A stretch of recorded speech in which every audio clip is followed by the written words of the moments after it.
psychological peculiarities of dreams.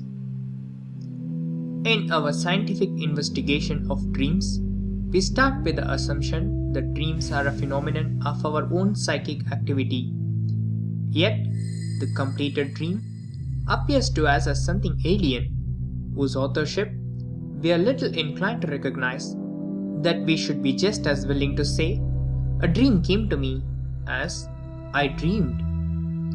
Whence this psychic strangeness of dreams? According to our exposition of the sources of dreams, we must assume that it is not determined by the material which finds its way into the dream content, since this is for the most part common both to dream life and waking life. We might ask ourselves whether this impression is not evoked by modifications of psychic process in dreams, and we might even attempt to suggest that the existence of such changes is a psychological characteristic of dreams. No one has more strongly emphasized the essential difference between dream life and waking life and drawn more far-reaching conclusions from this difference than G.T.H. Fechner in certain observations contained in his Element der Psychophysik. He believed that neither the simple depression of conscious psychic life under the main threshold, nor the distraction of the attention from the influences of the outer world, suffices to explain the peculiarities of dream life as compared with the waking life. He believes rather that the arena of dreams is other than the arena of the waking life of the mind. If the arena of psychophysical activity were the same during the sleeping and the waking state, the dream, in my opinion, would only be a continuation of the waking ideational life at a lower degree of intensity, so that it would have to partake of the form and material of the latter, but this is by no means the case. What Fechner really meant by such a transposition of the psychic activity has never been made clear, nor has anybody else, to my knowledge, followed the path which he indicates in his remark. An anatomical interpretation in the sense of physiological localization in the brain, or even a histological stratification of the cerebral cortex, must of course be excluded. The idea might, however, prove ingenious and fruitful if it could refer to a psychical apparatus built up of a number of successive and connected systems. Other authors have been content to give prominence to this or that palpable psychological peculiarity of the dream life, and even to take this as a starting point for more comprehensive attempts at explanation. It has been justly remarked that one of the chief peculiarities of dream life makes its appearance even in the state of falling asleep, and may be defined as the sleep heralding phenomenon. According to Schleiermacher, the distinguishing characteristic of waking state is the fact that its psychic activity occurs in the form of ideas rather than in that of images, but dream thinks mainly in visual images.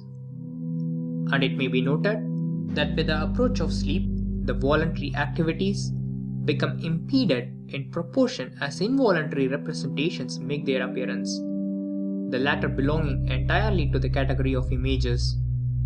The incapacity for such ideational activities as we feel to be deliberately willed, and the emergence of visual images which is regularly connected with this distraction, these two are constant characteristic of dreams, and on psychological analysis we are compelled to recognize them as essential characteristics of dream life.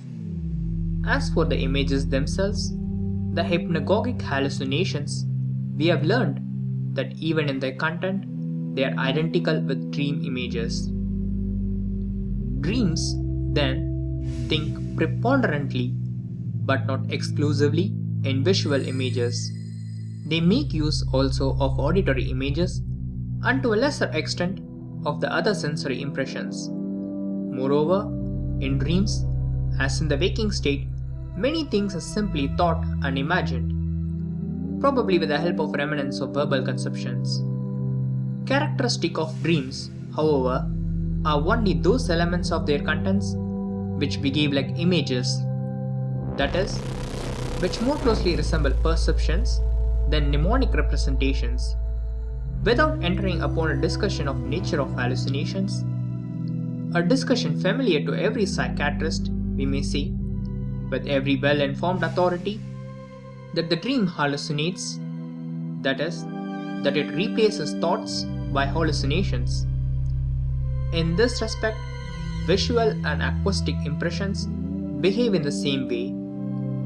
It has been observed that the recollection of a succession of notes heard as we are falling asleep becomes transformed, when we have fallen asleep, into a hallucination of the same melody to give place, each time we wake, to the fainter and qualitatively different representations of the memory, and resuming, each time we doze off again, its hallucinatory character.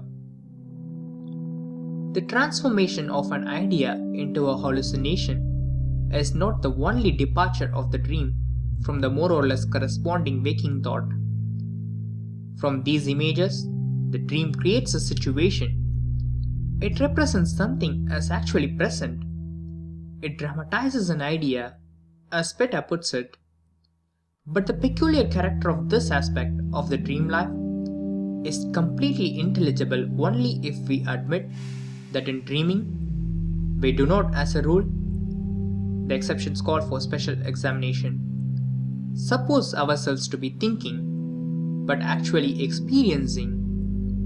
That is, we accept the hallucinations in perfectly good faith. The criticism that one has experienced nothing, but that one has merely been thinking in a peculiar manner, dreaming, occurs to us only on waking. It is this characteristic which distinguishes the genuine dream from the daydream, which is never confused with reality. The characteristics of the dream life, thus far considered, have been summed up by Budak as follows. As characteristic features of the dream, we may state A. That the subjective activity of our psyche appears as objective, inasmuch as our perceptive faculties apprehend the products of fantasy as though they were sensory activities. B. That sleep abrogates our voluntary action, hence falling asleep involves a certain degree of passivity. The images of sleep are conditioned by the relaxation of our powers of will. It now remains to account for the credulity of the mind in respect to the dream hallucinations, which are able to make their appearance only after the suspension of certain voluntary powers. Strumpel asserts that in this respect, the psyche behaves correctly and in conformity with its mechanism. The dream elements are by no means mere representations, but true and actual experiences of the psyche, similar to those which come to the waking state by the way of senses. Whereas, in the waking state, the mind thinks and imagines by means of verbal images and language. In dream, it thinks and imagines in actual perceptual images.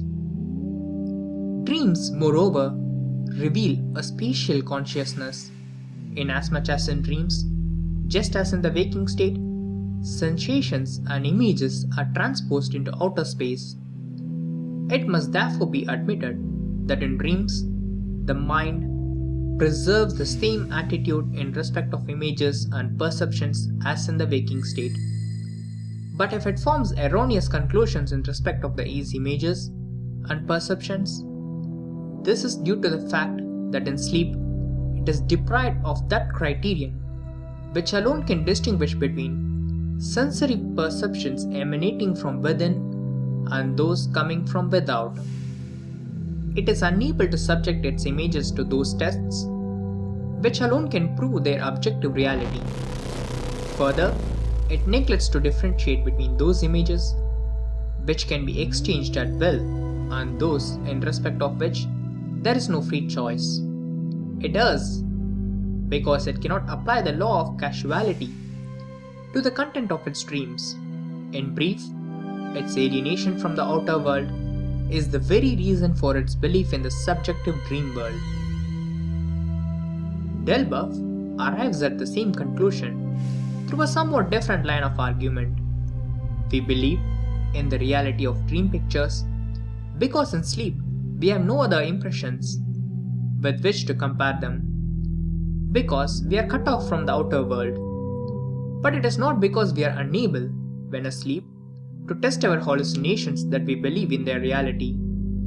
Dreams can make us believe that we are applying such tests, that we are touching, say, the rose that we see in our dream, and yet we are dreaming. According to Delboeuf, there is no valid criterion that can show whether something is a dream or a waking reality, except, and that only pragmatically, the fact of waking. I conclude that all that has been experienced between falling asleep and waking is a delusion. If I find on waking that I am lying undressed in bed, I considered the images of my dream real while I was asleep on the account of unsleeping mental habit of assuming an outer world with which I can contrast my ego. Hafner, like Delboeuf, has attempted to explain the act of dreaming by the alteration which an abnormally introduced condition must have upon the otherwise correct functioning of the intact psychic apparatus. But he describes this condition in a somewhat different terms. He states that the first distinguishing mark of dreams is the abolition of time and space, that is, the emancipation of the representation from the individual's position in the spatial and temporal order. Associated with this is the second fundamental character of dreams, the mistaking of the hallucinations, imaginations, and fantasy combinations for objective perceptions. The sum total of the higher psychic functions, particularly the formation of concepts, judgments, and conclusions on the one hand, and the free self-determination on the other hand, combined with the sensory fantasy images, and at all times have these as substratum. These activities too, therefore, participate in the erratic nature of the dream representations. We say they participate, for our faculties of judgment and will are in themselves unaltered during sleep. As far as their activity is concerned, we are just as shrewd and just as free as in the waking state.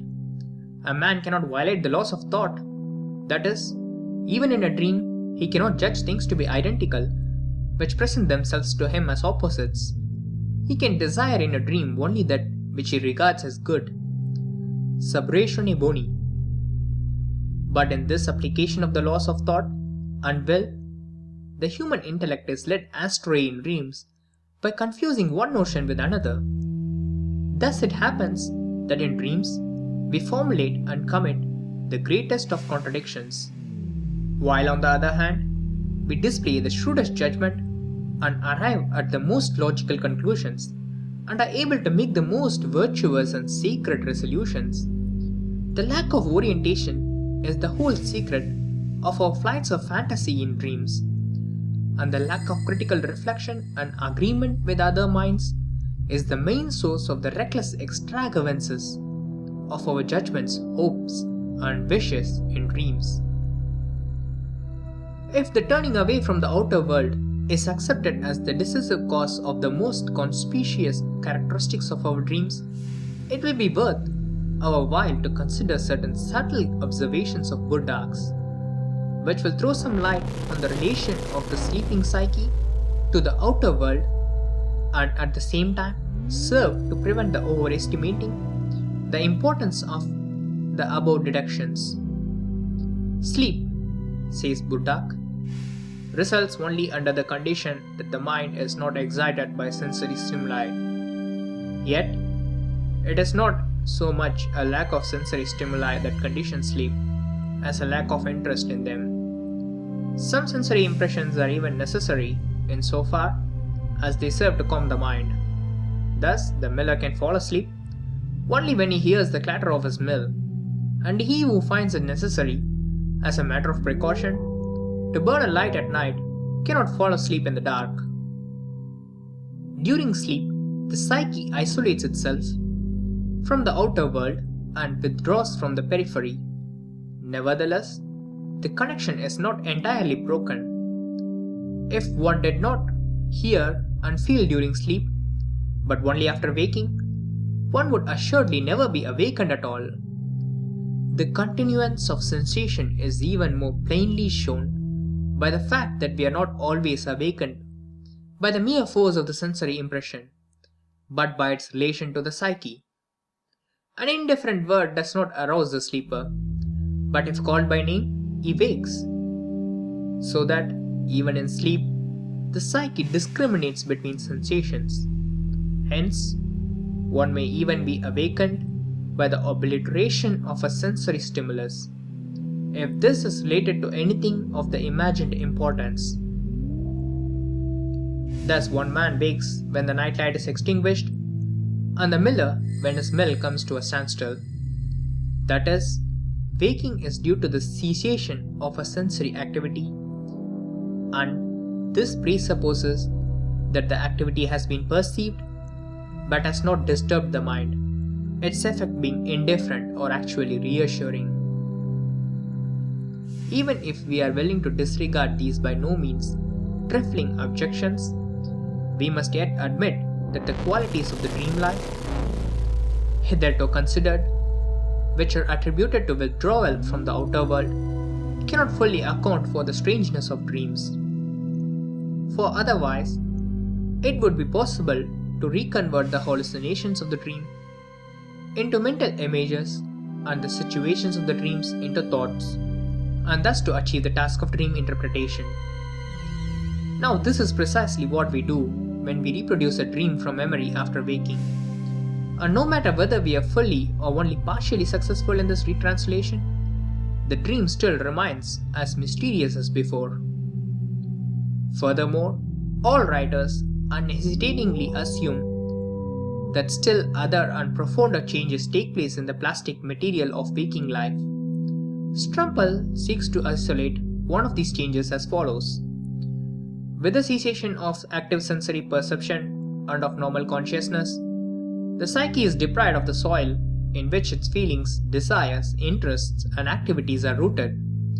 Those psychic states, feelings, interests, and valuations, which in the waking state adhere to the memory images, succumb to an obscuring pressure, in consequence of which their connection with these images is severed.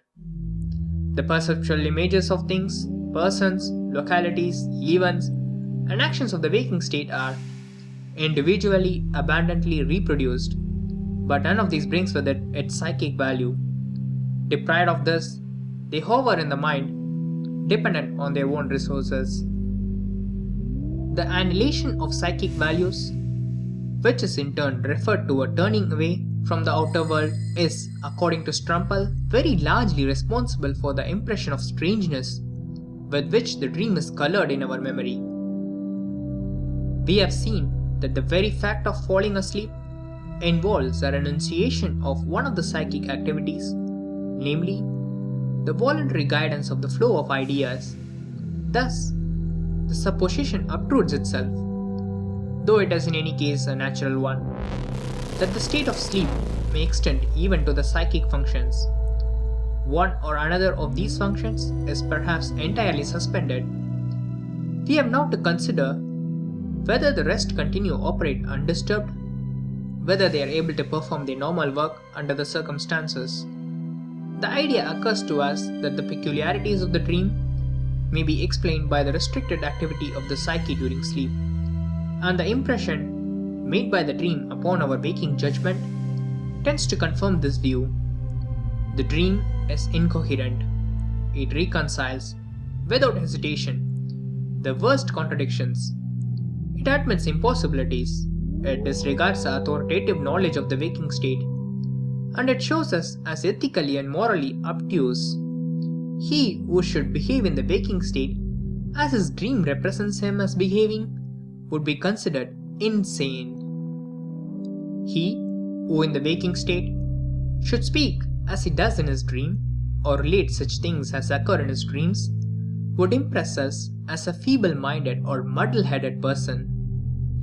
It seems to us then that we are merely speaking in accordance with the facts of the case when we rate psychic activity in dreams very low, and especially when we assert that in dreams the higher intellectual activities are suspended or at least greatly impaired.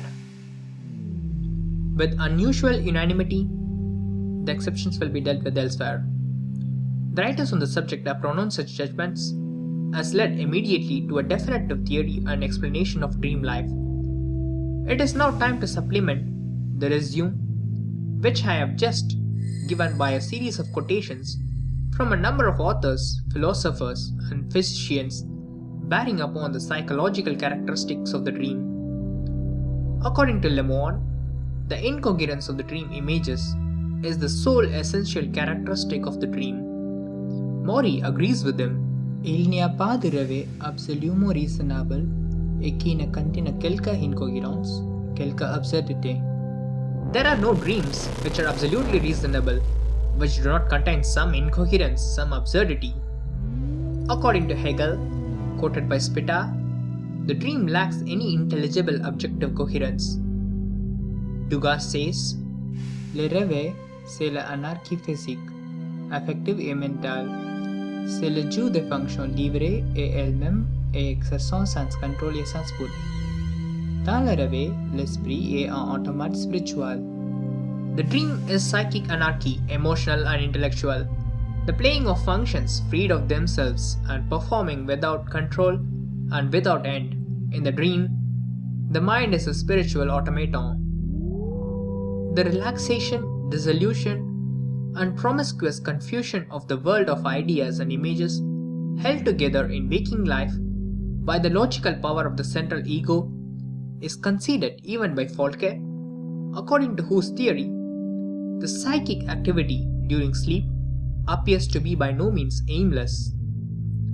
The absurdity of the associations of ideas which occur in dreams can hardly be more strongly stigmatized than it was by Cicero. Nihil tam prepostre tam incondite, tam monstruas cogitari potast, quod non possimus sominare. There is no imaginable thing too absurd, too involved, or too abnormal for us to dream about.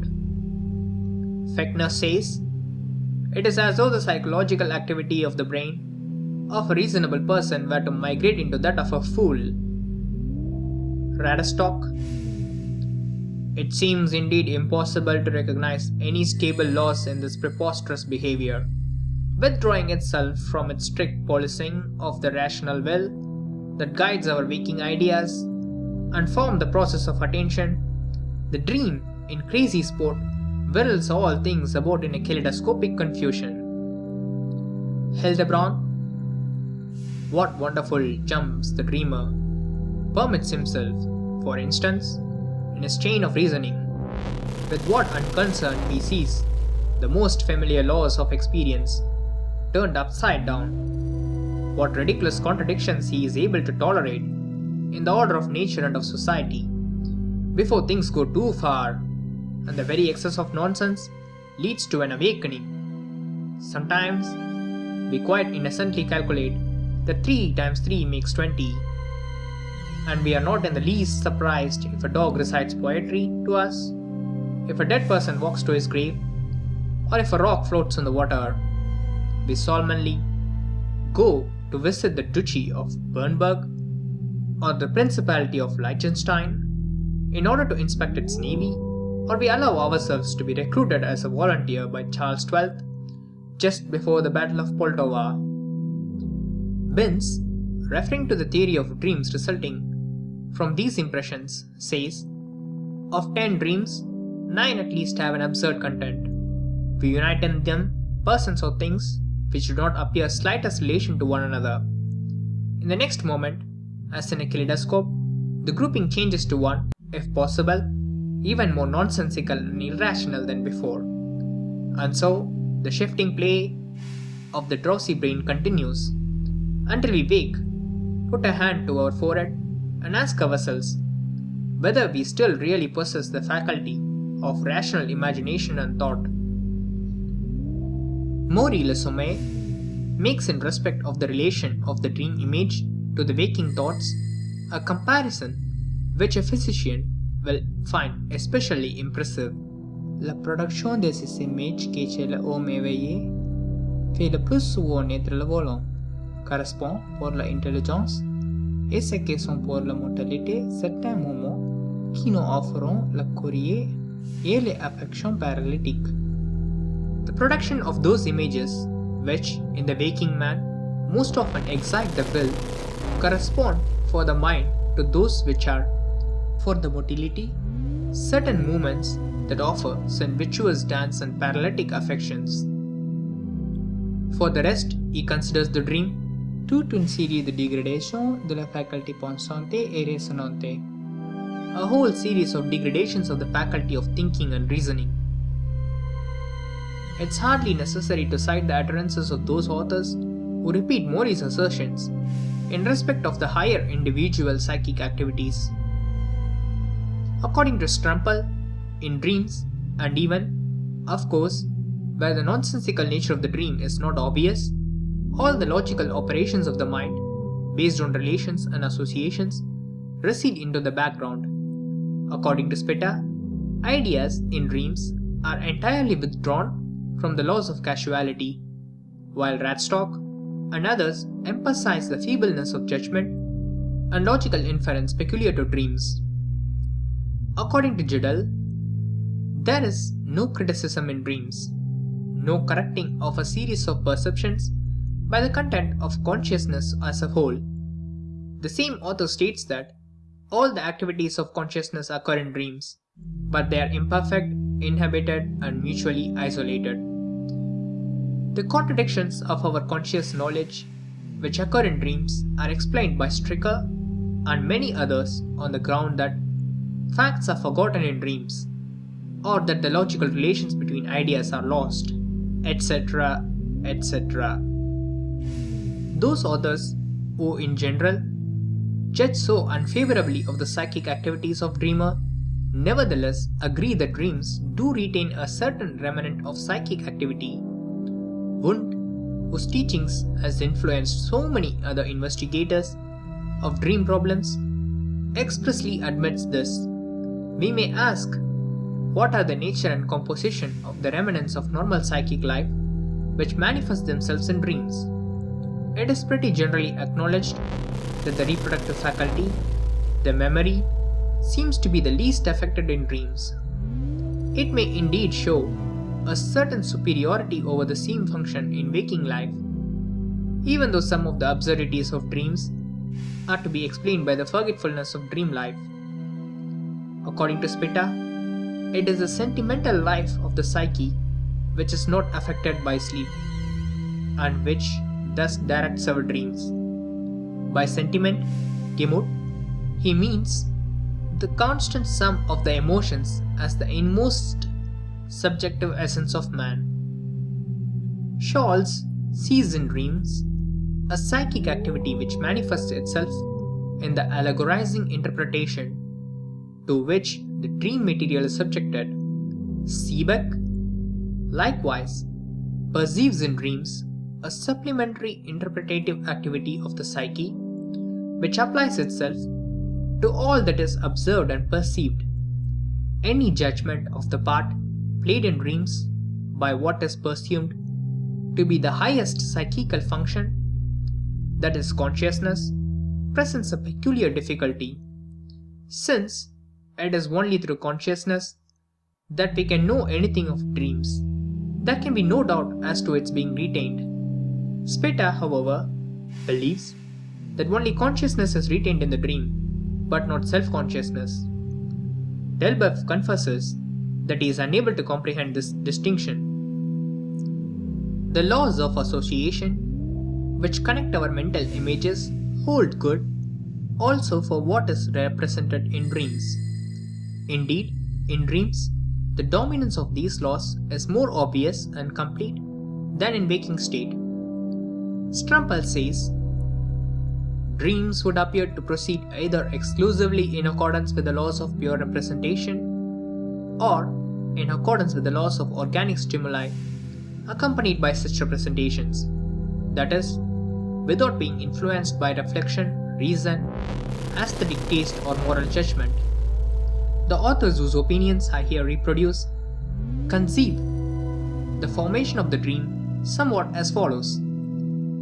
The sum of sensory stimuli of varying origin, discussed elsewhere, that are operative in sleep at first, awaken in the psyche a number of images which present themselves as hallucinations. According to Wood, it is more correct to say as illusions because of their origin in external and internal stimuli. These combined with one another in accordance with the known laws of association and in accordance with the same laws, they in turn evoke a new series of representations, images. The whole of this material is then elaborated as far as possible by the still active remnant of the thinking and organizing faculties of the psyche. Thus far, however, no one has been successful in discerning the motive which would decide what particular law of association is to be obeyed by those images which do not originate in external stimuli. But it has been repeatedly observed that the associations which connect the dream images with one another are of particular kind, differing from those found in the activities of the waking mind. Thus, Folke, in dreams, the ideas chase and seize upon one another on the strength of accidental similarities and barely perceptible connections. All dreams are pervaded by casual and unconstrained associations of this kind. Mori attaches great value to this characteristic of the connection of ideas, for it allows him to draw a closer analogy between the dream life and certain mental derangements. He recognizes two main characteristics of the deliria. 1. Une action spontanée et comme automatique de l'esprit. An action of the mind spontaneous and as though automatic. 2. Une association vicieuse et irrégulière des idées. A defective and irregular association of ideas.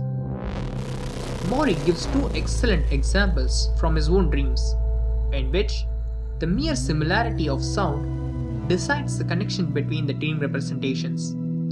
Once, he dreamed that he was in a pelerinage, to Jerusalem or to Mecca. After many adventures, he found himself in the company of the chemist Pelletier. The latter, after some conversation, gave him a galvanized shovel, Pelle, which became his great broadsword in the next portion of the dream. In another dream, he is walking along a highway where he reads the distances on the kilometer stones. Presently, he found himself at a grocer's who had a large pair of scales. A man put kilogram weights into the scales in order to weigh Mori. The grocer then said to him, "You are not in Paris, but on the island Kilolo." This was followed by a number of pictures in which he saw the flower Lobelia and then General Lopez, of whose death he had read a little while previously. Finally, he awoke as he was playing a game of Lotto. We are, indeed, quite well aware that this low estimate of the psychic activities of the dream has not been allowed to pass without contradiction from various quarters. Yet, here, contradiction would seem rather difficult. It is not a matter of much significance that one of the depreciators of dream life, Spita, should assure us that the same psychological laws which govern the waking state rule the dream also, or that another, Dugas, should state, Le rêve n'est pas de raison ni même irraison pure. The dream is neither pure derangement nor pure irrationality. So long as neither of them has attempted to bring this opinion into harmony with the psychic anarchy and the dissolution of all mental functions in the dream, which they themselves have described. However, the possibility seems to have dawned upon others that the madness of the dream is perhaps not without its method, that it is perhaps only a disguise, a dramatic pretense, like that of Hamlet, to whose madness the perspicacious judgment refers.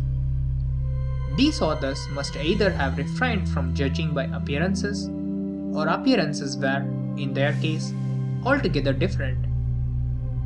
Without lingering over its superficial absurdity, Havelock Ellis considers the dream as an anarchic world of vast emotions and imperfect thoughts, the study of which may acquaint us with the primitive stages of the development of mental life.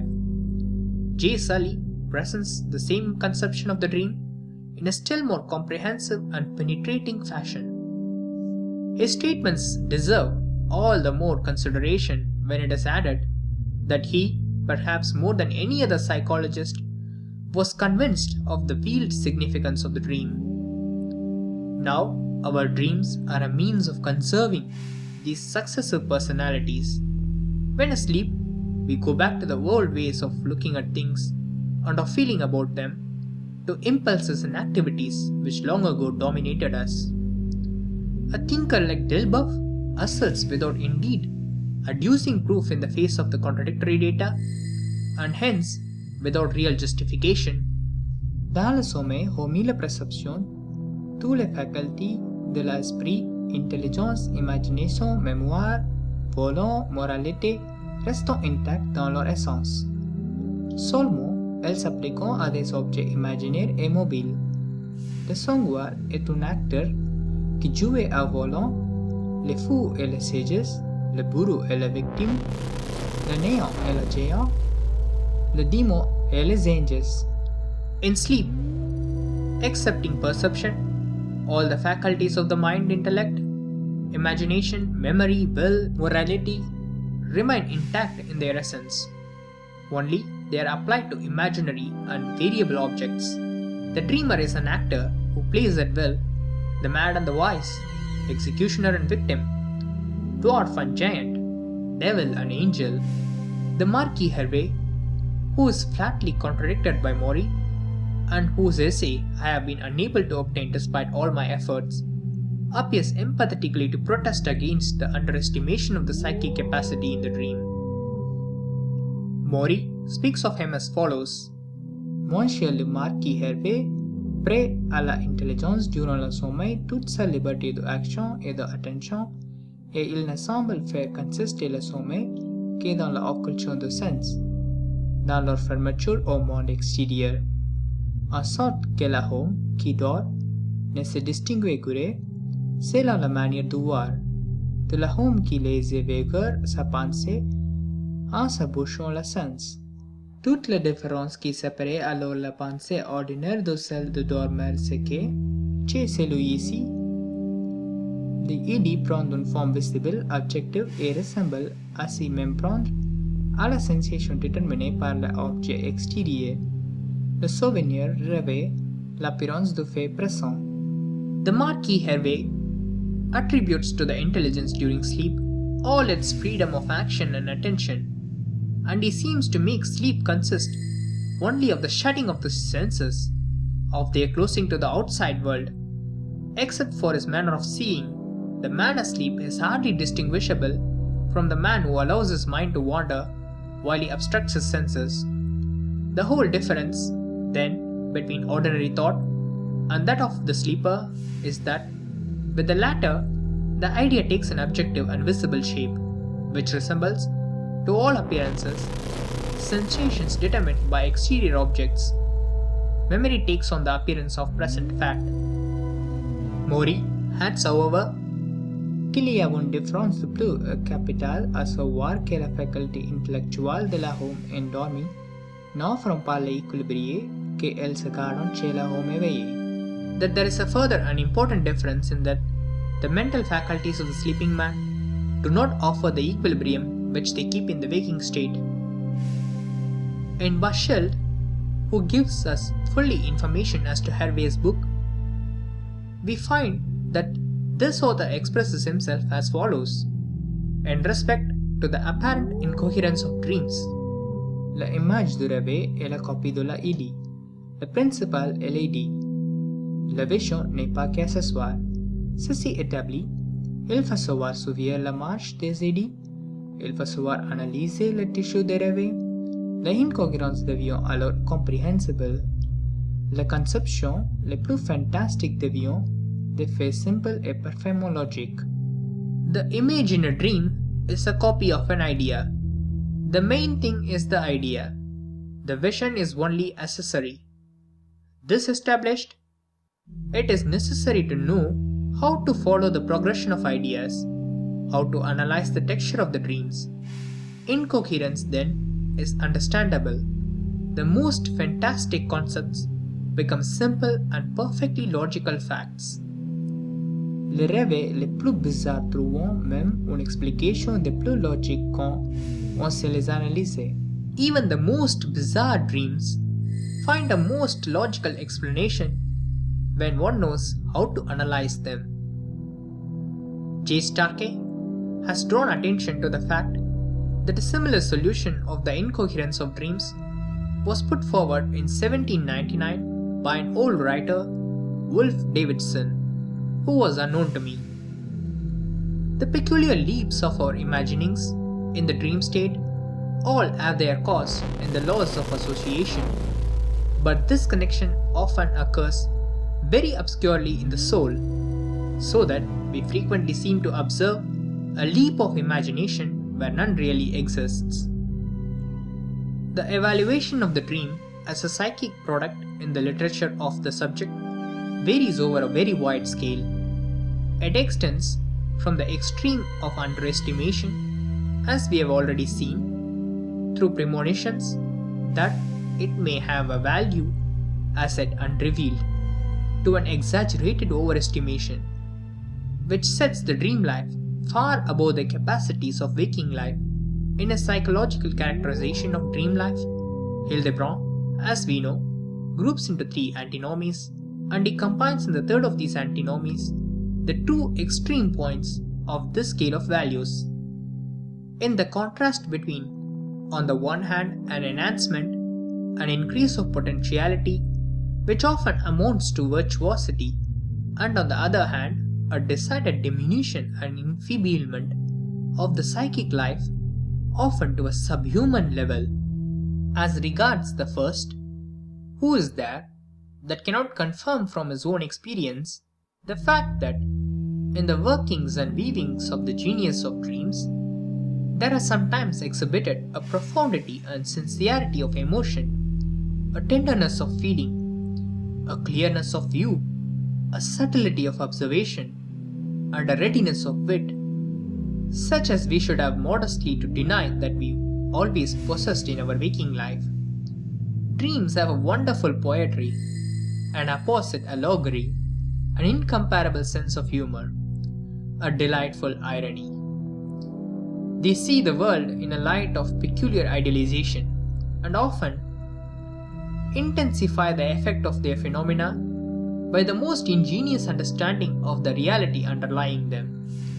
They show us as earthly beauty in a truly heavenly radiance, the sublime in its most supremest majesty, and that which we know to be terrible in its most frightful form, with the ridiculous being indescribably and drastically comical. And on waking, we are sometimes still so full of one of these impressions that it will occur to us that such things have never yet been offered to us by the real world. One might here ask oneself, do these depreciatory remarks and these enthusiastic praises really refer to the same phenomena? Have some writers overlooked the foolish and the others the profound and sensitive dreams? And if both kinds of dreams do occur, that is, dreams that merit both these judgments, does it not seem idle to seek a psychological characterization of the dream? Would it not suffice to state that everything is possible in dream, from the lowest degradation of the psychic life to its flight to heights unknown in the waking state? Convenient as such a solution might be, it has this against it, that behind the efforts of all the investigators of dreams, there seems to lurk the assumption that there is in dreams some characteristic which is universally valid in its essential features and which must eliminate all these contradictions. It is unquestionably true that the mental capacities of dreams found readier and warmer recognition in the intellectual period now lying behind us, when philosophy rather than exact natural science ruled the most intelligent minds. Statements like that of Schubert, to the effect the dream frees the mind from the power of external nature, that it liberates the soul from the chains of sensory life, together with the similar opinions expressed by the younger Fichte and others who represent dreams as a soaring of the mind to a higher plane, all these seem hardly conceivable to us today. They are repeated at present only by mystics and devotees. With the advance of a scientific mode of thought, a reaction took place in the estimation of dreams. It is the medical writers who are most inclined to underrate the psychic activity in dreams as being insignificant and valueless, while philosophers and unprofessional observers, amateur psychologists, whose contributions to the subject in especial must not be overlooked, have for the most part, in the agreement with the popular belief, laid emphasis on the psychological value of dreams. Those who are inclined to underrate the psychic activity of dreams naturally show a preference for the somatic sources of excitation in the etiology of the dream. Those who admit the dreaming mind may retain greater part of its waking faculties naturally have no motive for denying the existence of autonomous stimulations.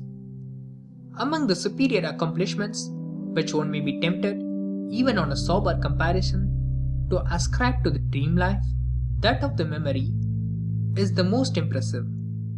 We have fully discussed the by no means rare experiences which prove this superiority.